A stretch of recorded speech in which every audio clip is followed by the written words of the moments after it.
Noise never stays just noise around Gemini. It turns into pattern. Between words, between pauses, something begins to align. While others hear sound, you read frequency. But today asks for one clear signal, not more input, one channel.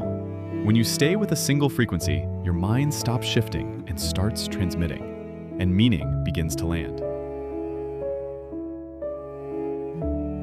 Language has never been just words for Gemini. It's movement, a rhythm between thought and expression, shaping everything it touches. You don't just respond, you transform. But today invites intention within that flow. Not more expression, more direction. When your voice chooses where to stay, your energy stops scattering and starts composing. And everything begins to follow your tone.